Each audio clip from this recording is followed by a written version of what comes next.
Das große persönliche und geistige Treffen der alten Reiter und Kampfgenossen. Und vielleicht hat mancher unter ihnen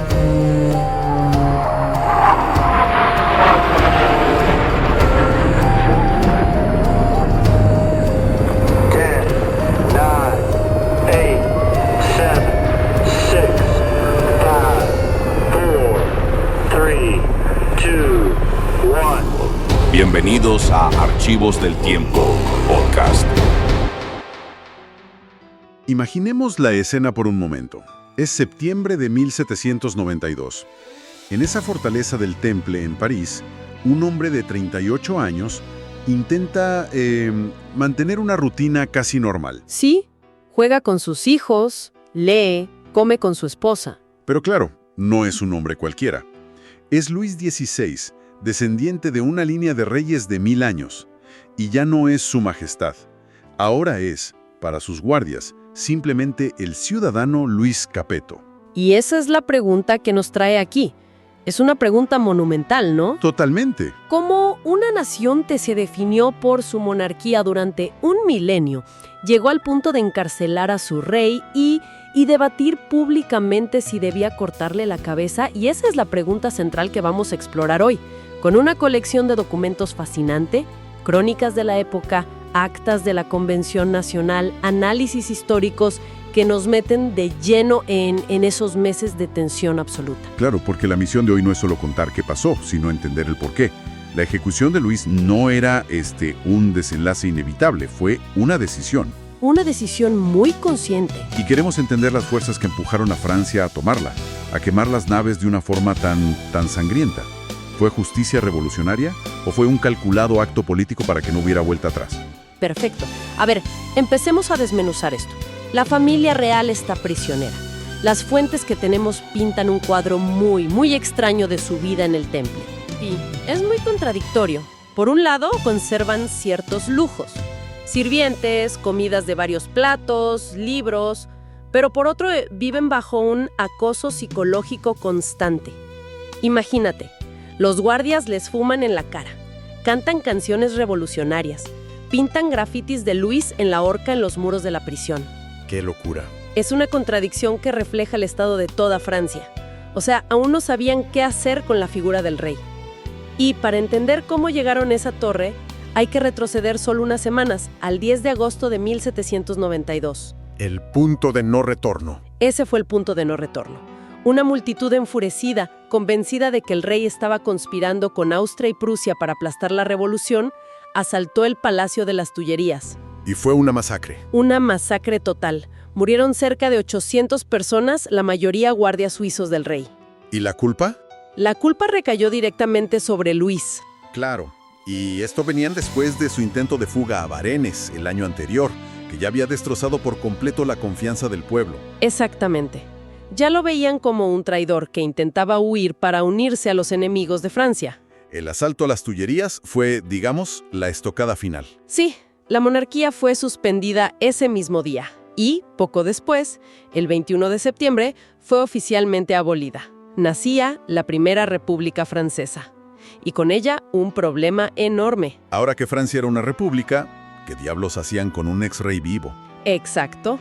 Y es aquí donde la revolución empieza a mostrar sus divisiones internas de una forma brutal.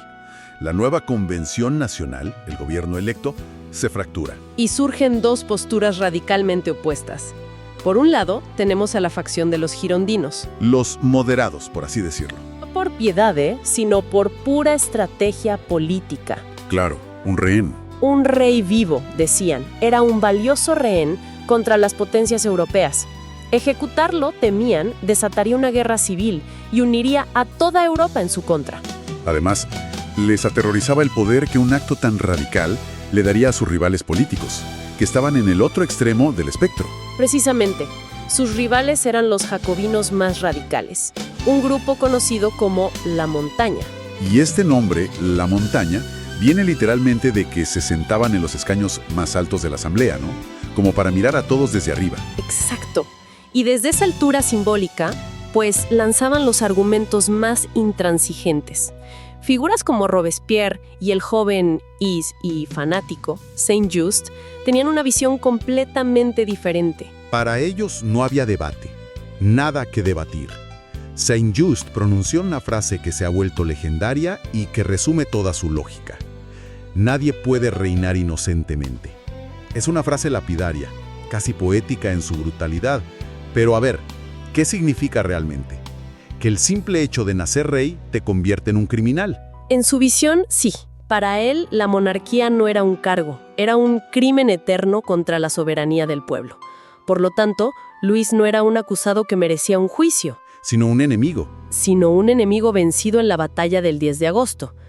Robespierre lo dijo aún más claro. Proponer un juicio para el rey era poner a la revolución misma en tela de juicio. Para ellos, Luis ya había sido juzgado por el pueblo. Solo quedaba aplicar la sentencia, la muerte.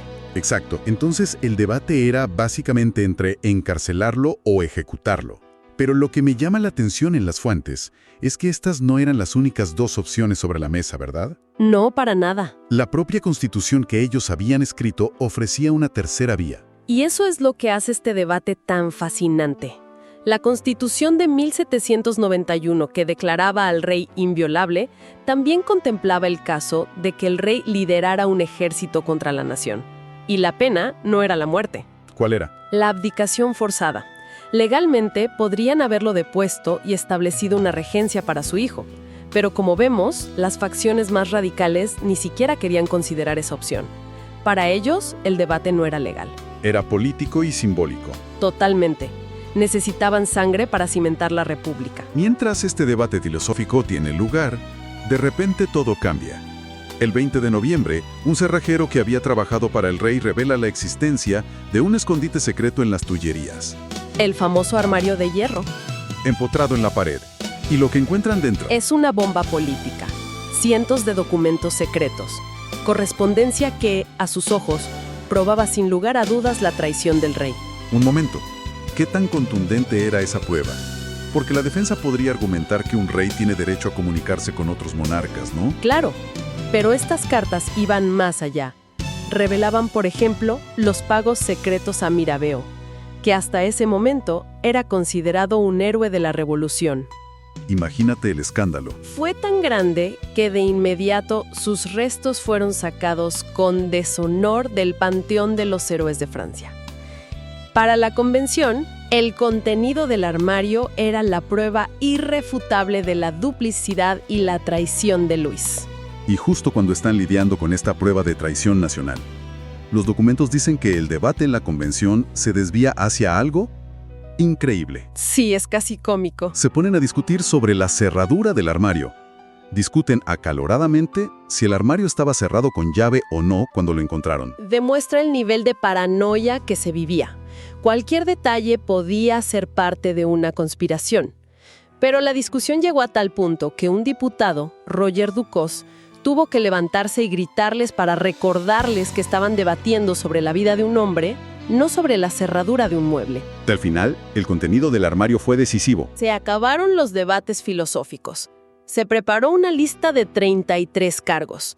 Luis sería llevado a juicio. El 11 de diciembre lo llevan ante la convención. Es un momento cargado de simbolismo. Ya no hay trono. El presidente de la asamblea le dice: Luis, la nación francesa os acusa. Y lo llaman Luis Capeto, usando el apellido de sus ancestros medievales para despojarlo de su estatus real. Y él protesta. Dice: no soy Luis Capeto. A mí nunca me han llamado así. Durante 3 horas le leen los cargos y él los niega todos, uno por uno. Incluso cuando le presentan documentos con su propia firma, los niega. Pero según los testigos, solo se quiebra visiblemente en un momento. Sí, cuando lo acusan de ser responsable de la sangre francesa derramada el 10 de agosto. Las crónicas dicen que se frotó los ojos llorosos en ese instante. Le asignan un equipo de defensa, liderado por el anciano y valiente Malesherbes, un antiguo ministro suyo que se ofrece a defenderlo a pesar del riesgo. Y su estrategia legal es simple. Se basan en la Constitución del 91. El rey era inviolable. Por lo tanto, la convención no tenía derecho a juzgarlo.